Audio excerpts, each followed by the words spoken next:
So for those who don't know me, my name is Michelle Childs and I'm the founder of BizMums. Mindset is one of the key things that we focus on at BizMums, whether it be your mindset around your money, whether it be your mindset around your confidence, around your business. It's so, so powerful. But when it comes to your money, the mindset that you have around it will completely transform your business and your life. It's so, so, so powerful. And it's one of the things that once you start to understand it and you start to work on it, it's an ongoing process, but it is something that you can completely turn around. And that's what I'm here tonight, is to help you to understand a little bit more about how it works, share with you some tips to help you, and then talk about a little course I'm going to be running as well over the coming weeks. So, let's go back up. So, the first thing that we're going to talk about tonight, first of all, is challenging your money belief systems. Okay, so we all have these belief systems running.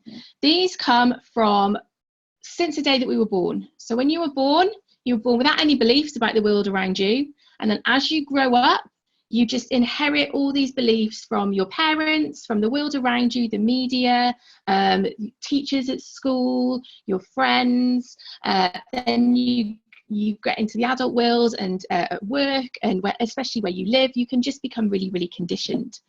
And there's different sort of belief systems that you can inherit, and you have to start to understand them.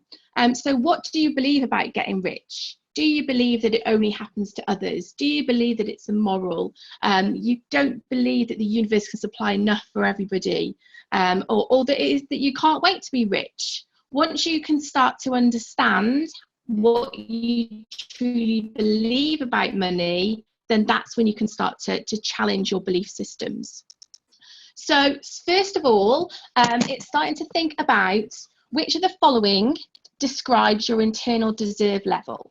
So do you think, I never seem to have enough, the universe hates me? Do you always feel like the world's against you? Do you feel like that if you get money, then something bad will happen to take it away?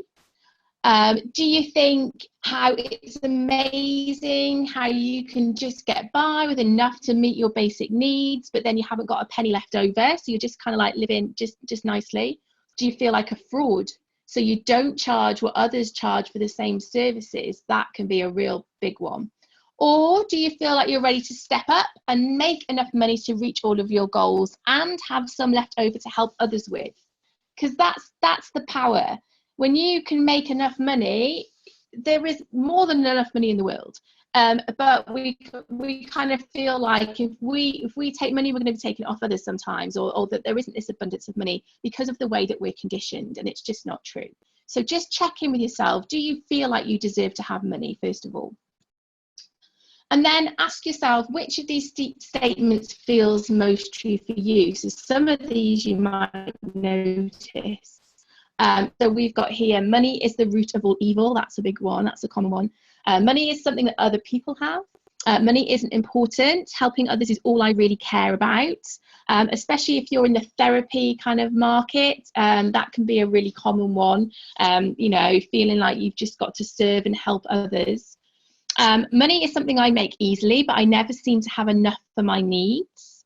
Money is usually the last thing I think about until I need to pay a bill. And that can be a really common one as well. I'm kind of in denial about money.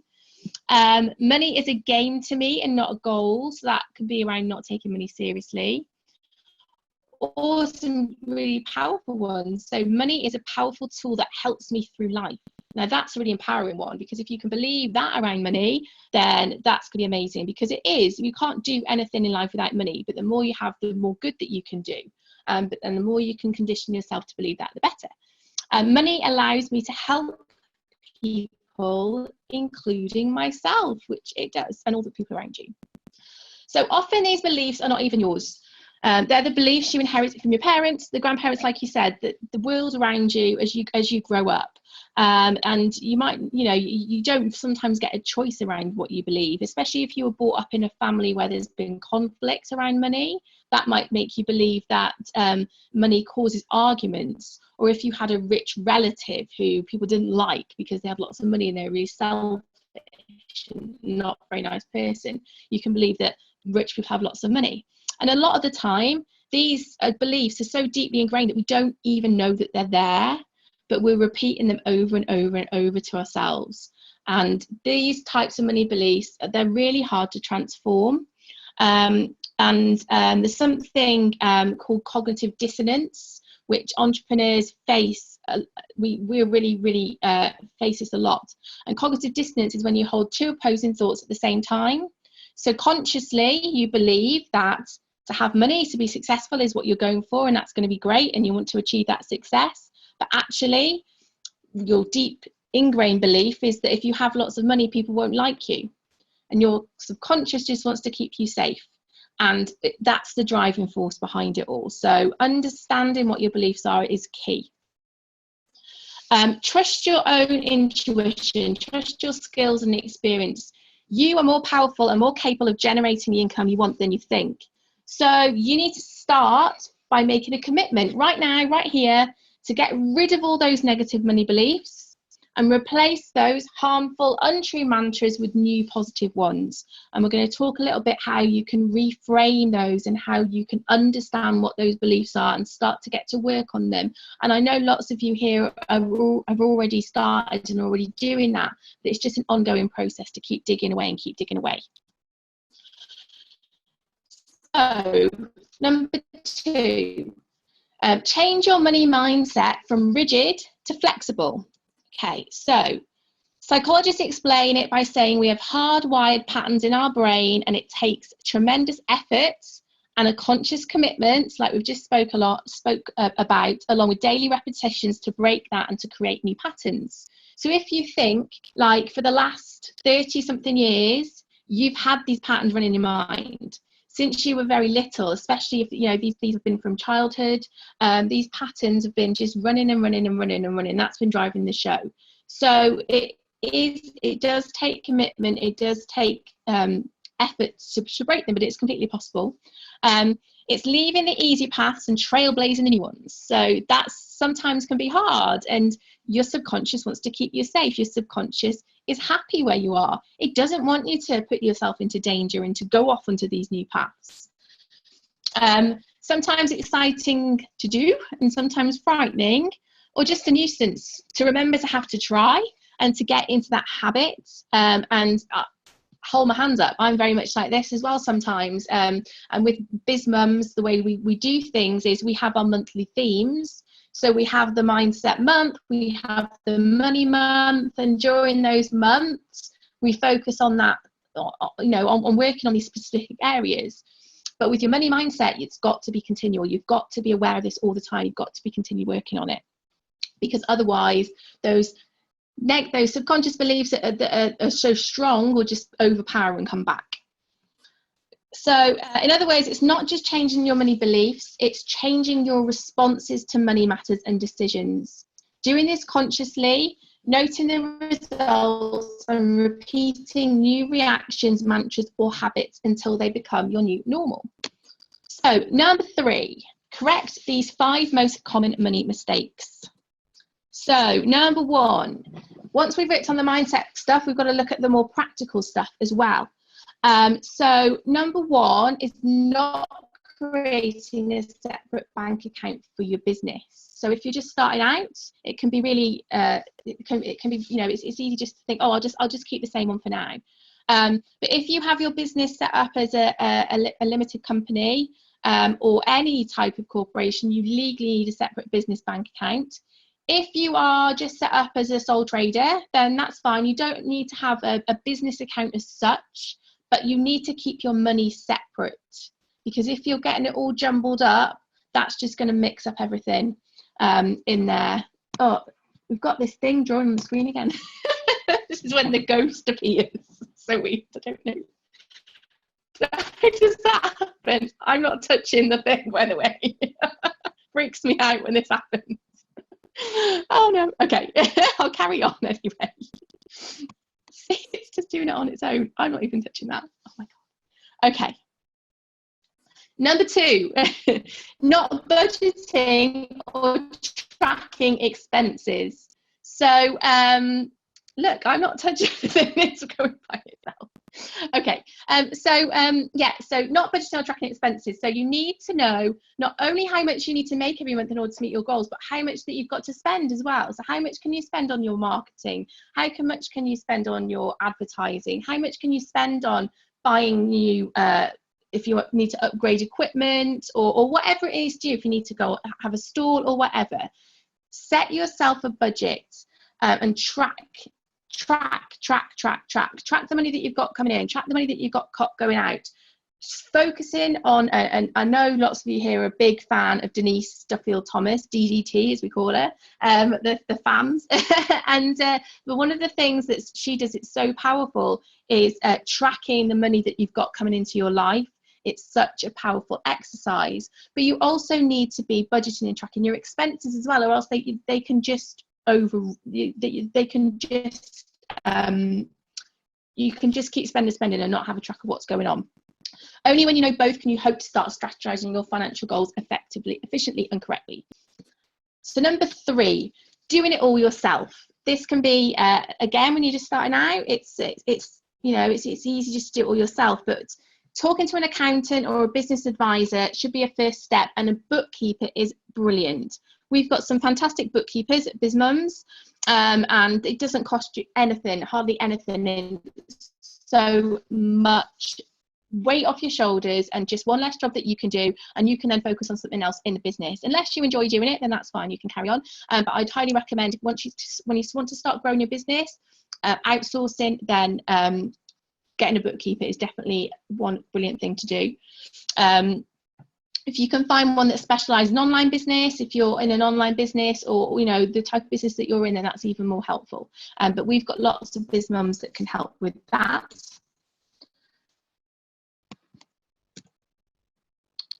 So yeah, whether you ultimately decide to do your financials yourself or outsource it, make sure you know what receipts that you need to keep, and you have a system for recording them. And you make a conscious decision on your financial strategy and routine. So are you going to get a bookkeeper? Are you going to use an accounting software? There's some really good accounting software. So there's things like Xero, QuickBooks, these online ones that you can really use. And get into a really good routine with it. So you could do your accounts maybe on a Friday, or every week, every month, however you need to do it. Or if you're going to track it every day as well, that's a really good routine to get into. Number 4 is not realizing the relationship between cause and effect. So there's a huge disconnect between what you are doing now every day and what you need to do to get there. So there's a few steps here that you can follow. So first of all, it's identifying your main goal. And those of you that are in the BizMums group this week, we're looking at business planning in our morning motivations. And on Monday, we looked at Tuesday, we looked at our mission statement. And that ties into your main goal. So what's your mission? What are you going for? Where do you want to be? What's your big goal? What's your big dream? Get super, super clear on that. Because not having that clear, your money mindset and everything else, if you don't know where you're headed, you don't know where you're focused off, you're just going to be really unclear. So get really super clear on what your main goal is. What's your mission? Where are you headed? Number 2, analyze where are you now. Oh, look, there's a tiny baby there. I'm going all good. Can see your lovely little baby, Jilly. So yeah, then secondly, not like me to go off on a tangent, not talking about what I'm talking about, sorry. Number 2 is analyse where you are now.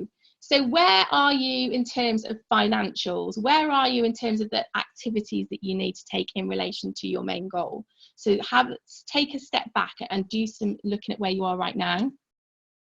And then 3, analyse specifically where you would like to be at the end of your journey. So when you achieve your big dream, what does that look like? But then break it down a little bit. So in the next month, where do you want to be further on where you are today? In 6 months? In a year? In 5 years, if that's not where your big dream, just get it if it's not at that point. And then number 4, decide where you're going now what you are doing now that is not moving you towards your goals. So this might be both the little steps and the big goals. So it's just good to have a little bit of a reality check. So figure out what you need to drop. Is there things that you're actually doing at the moment that aren't a good use of your time, that aren't moving you forward towards that big goal and your big dreams, things that are draining you, things that you're just doing out of obligation, things that, you know, are nice to do, but actually you could use that time better? Or there might be things that you can do differently. So could you outsource things? Could you change the day that you do them so it fits better with you, or whatever? Just think about things that perhaps you can do differently.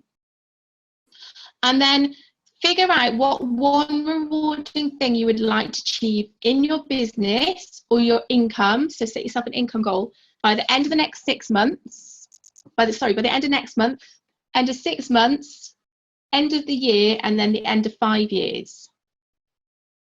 So what I'll do is I'll send out these slides as well, because it's probably a little bit too much if you're all kind of like scribbling down now. And I think there's a workbook as well that I can send out with this as well. I'll put it all into the academy as well. Okay, so then step 7 is to figure out what specific steps you need to take to achieve each milestone and mini goal. So the best one to start with would be your next month. So don't get overwhelmed with having to plan for 5 years, because it just gets all a little bit too much. It's good to have that as a marker, but just figure out, okay, what specific steps do I need to take in the next month to hit that mini goal? What do I need to do differently? What do I need to drop? What do I need to change? What do I need to do more of? And make yourself a plan. Don't overcomplicate it. Don't worry about buying a nice new notepad and a nice new pen and sitting down on a really nice day and procrastinating about it. It's not about that. It's just about going, right, okay, this is what I want to achieve next month. This is what I need to do. And just write it down, even if it's on the back of an envelope, it doesn't matter.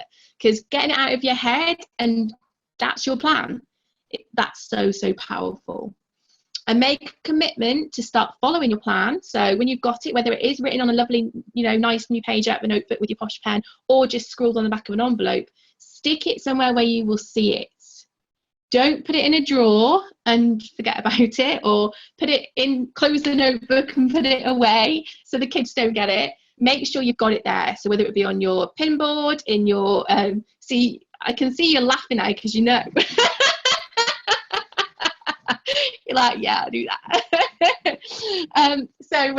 So make sure you stick it up. If you've got a noteboard in your office or on your pin board, wherever you will see it all the time. And by having that plan, it will just keep you reminded, just keep you focused. And if you can review it every week, review it at least every month, but every week you need to be reviewing it. Okay. And that's the way you propel yourself forward to it as any goal. But being financially specific with your money is key. So there's a really good coach that I love called Jodie Jealous, and she calls it living it by design. And it's literally, you design your life, you plan what you want to happen, and you can achieve it. Simple as that. Okay. Number 4 is undercharging clients and underpaying yourself. Now, biz mums are very, very guilty of this. We've all struggled with charging what we're worth and don't feel like we deserve it, which is an absolute load of rubbish, because you're all amazing at what you do. And deserved levels have nothing to do with what a person was actually worth. They're everything to do with what you think you are worth and how you charge. It's just about how you feel. And the value that you offer, whether you charge £10 an hour or £1,000 an hour, is going to be the same. You're going to give that same value. But it massively comes down to mindset. It massively comes down to not feeling good enough, not feeling worthy, conditioning to the 9 to 5, getting paid £10 an hour in a job, and you know, that massive conditioning. And it doesn't have to be that way at all. You can charge whatever you want to, and you can charge the same as anyone else in your industry who's charging £300, £400 an hour, and that's totally possible. But that all comes down to how you feel. So number 4, we need to start changing these negative tapes. And this comes back to what we were talking about earlier with the beliefs and these ingrained things that we've got going on in our mind. So psychologists used to call this changing the tape. And that was when it was actually, they used to actually use recording machines and actually change tapes. But now we use something called reframing. So reframing refers to taking a negative thought and belief and then transforming it into a positive belief, a healthier belief, a belief that's going to serve you, a belief that's going to inspire action rather than depress you. And we all need that, don't we? You know, there's no point in us, you know, the world is a horrible, scary place, especially at the moment. So we don't need this stuff going on in our own minds as well. We need positive stuff going on in our own minds as well. So this is a really good technique of how you can start to do that. So first of all, though, we need to understand what those thoughts are.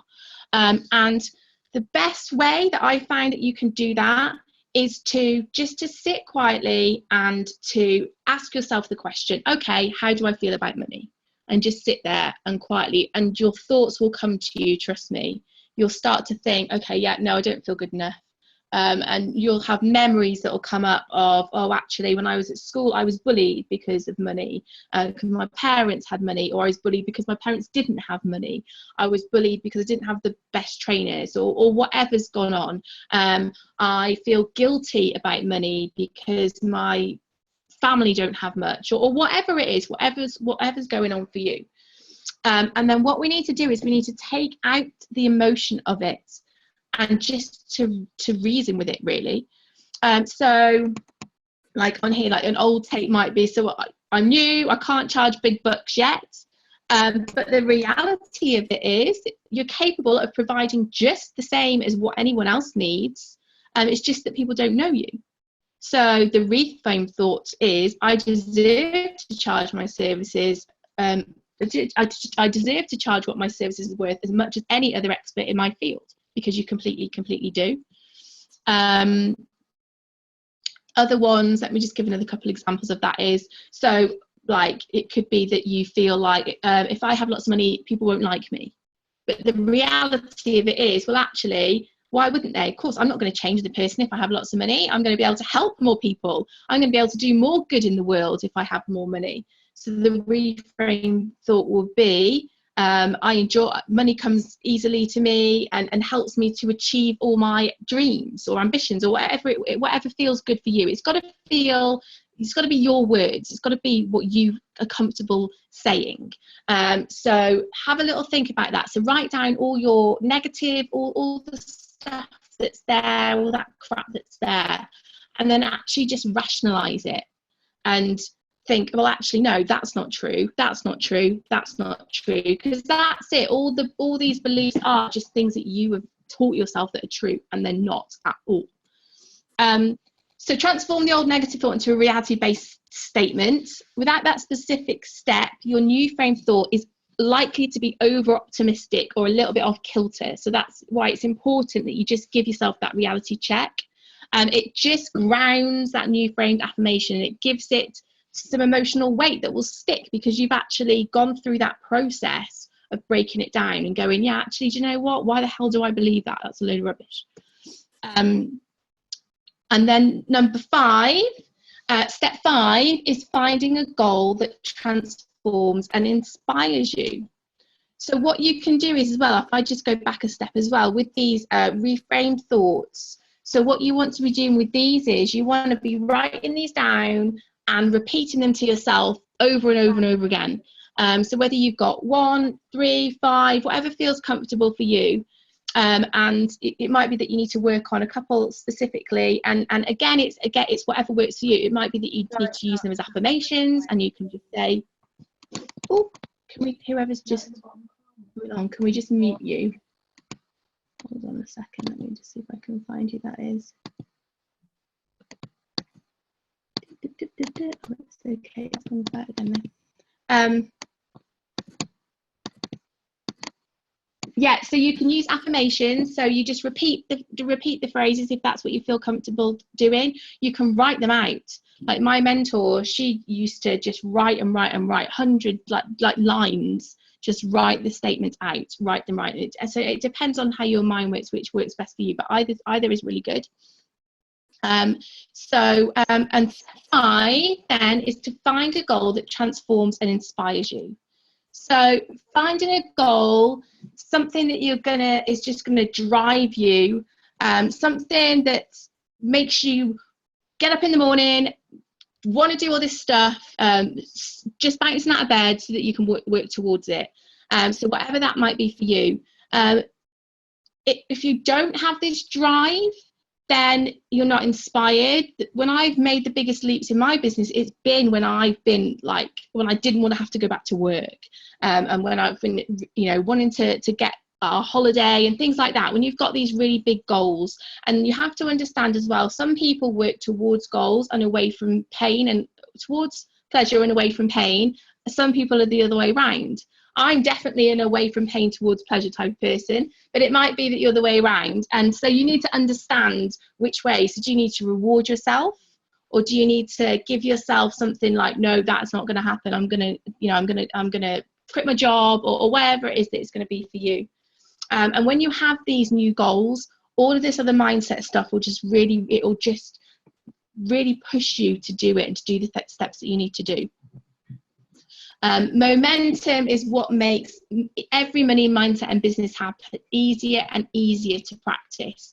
Every time you repeat a habit or a mantra or an action, you start to experience success, and success builds confidence. And it's about taking those action steps. So it's about taking what you've picked up tonight, the things that you've picked up on, whether it be the exercise to reframe those thoughts, or to look at your plan, or to look at the systems that you've got going on with your money and your business, whichever you need to pick up. And you don't need to do them all. You don't need to get overwhelmed and think, oh, how am I going to do all this? I've got a tiny baby, or the children at home, whatever. Just pick one thing that you can do differently tomorrow. And just that start will just make so much difference. It's so the confidence of seeing a good result from your action as well is what is likely to give you that commitment to keep going and to give you that drive. Once you start to see success, it just builds success. It builds success completely. And once you get specific about the financial part, and when you start to move that towards your goals, and you start to see that working, then that will really, really help. To my next.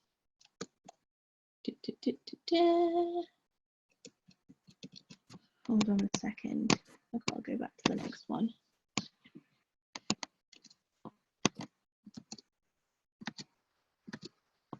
Let me just see what's going on here.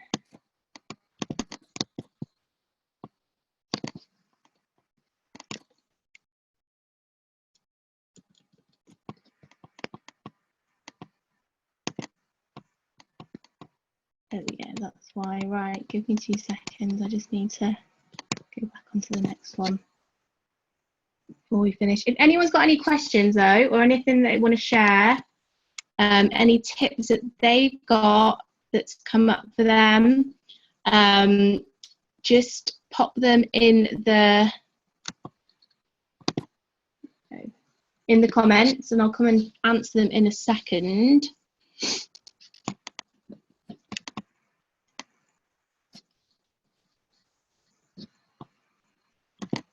Okay. So yeah, so let's just, let's just summarize. So the first step is all about challenging your money belief system. Okay, so we looked at understanding what those beliefs are, where they've come from, what you've got going on, making a commitment that you're going to get to the root of all this and understand it. And you can start that right now. Change your mindset from rigid to flexible. So that's all about getting understand that it's possible, that you don't have to believe that, you don't have to be conditioned anymore.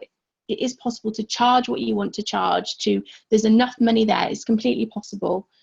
Correcting the 5 most common money mindset mistakes. That was around making sure that you've got all your money systems and your business set up correctly, and that you're outsourcing as much as you can, that you're planning, that you've got a clear financial plan, that you're budgeting. Changing those negative tapes. So reframing what you've got going on there. So looking at what your negative story is. what's the actual reality, challenging that reality. And as soon as you start to do that, you'll be like, oh yeah, actually that's just silly, I don't even know why I'm thinking that. And then turning it into something positive, into a positive affirmation, into something positive that you can just write and write and write and write and write. And then finally, find a goal that transforms and inspires you, because once you've got that drive, once you're on that mission, once you're so focused, all of this stuff will just be super, super easy. And you'll just need to do it just to make it all happen. So if you've got any questions, pop them in the comments. Just going to quickly run through a little course that we've got launched into the BizMums Academy, and it's called Money Mindset to Help You Soar, because as I said, all this stuff is something that you need to continually work on, and having a bit of accountability is really going to help. And so this is a 4-module course. It's designed for you if you feel as if you've tried everything and are still stuck outside your dream, and that can be so frustrating, and I completely understand how that feels, because I was like that for many, many, many years before I started BizMums and got into all this mindset stuff fully. Really, really frustrating. If you feel as if financial success is for other people, and that can be really hard as well. You look around and you see other people achieving it all and just think, why is this not happening for me? If you secretly fear that you will never achieve success, if you just think maybe it's just not for me, maybe I'm just jinxed, I'm never going to achieve it. If you want to change your money story and start making more money, because it is totally, totally possible. So there's 4 modules to this. I don't know why my slide's gone a bit funny there. But module 1 is changing your money story. Module 2 is let go of your money stress. Module 3 is bust through your money blocks. And module 4 is love your money. So in module 1, we will be giving yourself a money reset and giving yourself a story you will love. So we will look even more deeply into the stories that you tell yourself, why you do it, looking at your unique money story and what you can do to change it and empower yourself to action. I'll be doing some energy editing as well. For some of you that know me, I'm trained in a modality which is called energy editing. So we'll be doing a group session where I use muscle testing to test up what money blocks are for the collective, and I can do it one-to-one as well. And so that's super, super powerful. So we'll be doing part of that with this as well. We'll be looking at 7 symptoms as to why you could be prosperity blocked and how to nip them in the bud. Why you're not always doomed to financial lack and how you can shift the pattern, and how to silence those saboteurs, and when it's actually not you, it's keeping you down, and what you can do to stop them affecting your success. And that is super powerful. And upper limits and all this stuff. As you can see, tech is my upper limit sabotage. It always happens to me. But we're looking at how you can clear that with your money story as well. And module 2 is let go of money stress. So we'll be getting rid of all those conditions and habits that stop you from reaching your financial goals. So you'll be learning about what you can do about your bad luck syndrome, naming and fixing common bad financial habits, stress-free financials for the non-financial minded, because lots of us get into business not because we want to deal with all this money stuff and finances, it's just because we want to do what we love. But unfortunately, it comes part and parcel. And especially when you're just starting out and you're not in the position to outsource it all, you need to do some work on that and to work on your financial side of things. Making your money work for you, so strategies to ease the stress. What are you really worth, and why you are definitely worth it? So getting you in that place where you can charge what you're worth and feel confident with it as well. And some mistakes to avoid and how to not start making them. And then module 3 will be busting through your money blocks. So finding out the most effective block busting techniques that work. So I'll be sharing secret strategies of 5 celebrity coaches, as well as the money block busting that I do as well. But there's different strategies that work for different people. We're all so different. I'll also be identifying your personality type, so you can tailor your block busting strategy. I use an amazing process which is called human design to understand your unique design. And when you combine this with the unique money block busting technique for you, so powerful. And the missing ingredient that will make your favorite tactic work for you, how we're going to align your block busting strategy with your goals, And then finding your philosophy and empowering yourself to avoid future blocks or relapses. And then finally, number 4, which is love your money. So this is about creating routines and creating routines that excite and reward you. Because like I said before, if you're not doing this work continually, you're not going to get there as quick as you can. So it's the importance of small changes and tweaks and why they can generate big results. 6 ways to journal for those who hate to do so, because it's not for everybody, but when it comes to money work, it's really powerful. Financial foolproofing, how to lay a solid groundwork, what you can change and what you can't, and then we'll go back to your money story and see how things have changed over the 4 weeks and how to really make it happen. And alongside this module, and they'll be pre-recorded so you can pick them up at any time, but there'll also be a Facebook group, and you'll be part of this Facebook group forever. So you'll have that support, because like I say, this isn't something that you can just go, yeah, 4 weeks, right, we're fixed. It's ongoing. It's something that you've got to be continually work on. So I'm so conscious of that. So that's why I want to give you that ongoing support as well. So there'll be other stuff going in there as well. So as a special offer for the just for people on here tonight, it's going to be £47 for the 4 modules and the ongoing Facebook group support as well. And then it will go up to £99 after tonight, well, after the next couple of days. So I'm going to put a page together and stuff like that. I will email it out to everybody afterwards. If you want to jump on there, just send me a message and I can send you the link and we can get started on that straight away. I'm going to be doing the blockbusting first one next week. There'll be a group blockbusting session next week, and then there'll be another one in 4 weeks as well. So you can jump onto that, and that's a really good way just to see what energy editing is all about as well. So I'm gonna stop sharing my screen now and see if we've got any questions. Oh, you might have it on doodle option at the top. Well, that's that funny thing that's going around, wasn't it? I don't know what that was all about. That was a bit strange, wasn't it? If anyone's got any questions, if anyone wants to ask anything about, you know, their money situation and things like that, and it's personal, then please just drop me a message. And I appreciate not everybody wants to share it in a public forum. Let me just. How do you, well, others around you have a negative attitude today? That's a really good question. And the only thing I can say about that is you can only work on yourself. And I can't say it too loud in case he hears, but I live with someone who's very, very negative and has a very doom and gloom attitude to life and thinks the only way to be successful is to win the lottery, and gets depressed when the Thunderball comes up and he hasn't won, you know?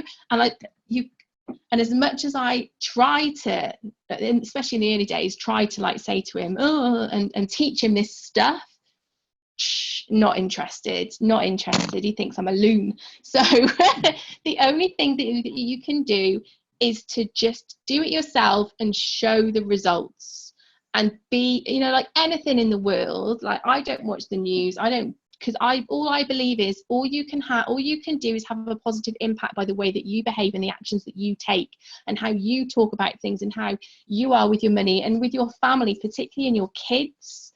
You know, I hate it. You know, when you go to the supermarket and the children are chucking stuff in the trolley and I'm like, Harrison, no. Oh, we haven't got, you know, we can't have everything new. And I have to stop myself and I say, no, we could have that if we wanted to, but we're not choosing not to have that today. Rather, that whole like big thing for me is lack. I remember when we used to go to the supermarket, my mum could only spend £50 because it was in the days when you had cheques. And if she spent over £50, the cheque would bounce and then we'd get charged, and it was this big whole spiral. So we used to literally, she'd be at the checkout, and I can remember it so clearly, of putting stuff back because it went over the £50. And of course, what's that done to my mind? It's just, oh, there's not enough in the world, and it's all this lack mindset. So powerful. Let's just have, my partner is listening and taking it all in. Yes, I love that. Good. Yeah. Awesome. But if they won't listen, then that's fine. You just do the things that you need to do. You make the changes in yourself, and it will have an impact. Tim's 100 times better than he used to be, and he starts to see things now and goes, oh, okay, that stuff does kind of work, doesn't it? So yeah, it's but don't worry too much. My hubby's been sat rolling his eyes. Yes. Yeah, it's fine. It's fine. So I remember my mum walking around the supermarket to make sure we. Yeah, exactly. It's powerful. Yeah, hubby thinks it's all woo, definitely. Like, you know, when I talk about, do my energy editing and I speak to people in the quantum field and tap into their subconscious money blocks. Does concreting for a living and drives a digger. So to him, it's like, couldn't be further end of the spectrum. But it's fine. It's all good. It's all good. Okay, fab. Well, if anybody has got any more questions, then please send me a message. And I'll happily answer them. If you've got any questions about anything, I will send out a link and stuff with more details about the course and the group. Because like I say, this sort of stuff is stuff that you need to be doing ongoing. Just keep working on it. Just keep working on it. And the more you start to just unravel those beliefs and start to put the new positive ones back in, it soon starts to show. But it's just this constant work. Awesome. Okay, let's just quickly read. I used to happily work in the past. Yeah, exactly, Joanne. No, definitely you have to get paid for what you're worth. And when you do stuff like that, if you don't, you're kind of giving the universe, if you're into that kind of thing as well, is a message that you don't expect to get paid, and then all you'll get is people that don't want to pay you. So you have to put your intentions out there. Okay, awesome. Let's just see. Yay! Oh, you're fab, Sarah. Right, thank you so much. Thank you all so much for being here, and I will speak to you all very soon. Take care. Bye-bye.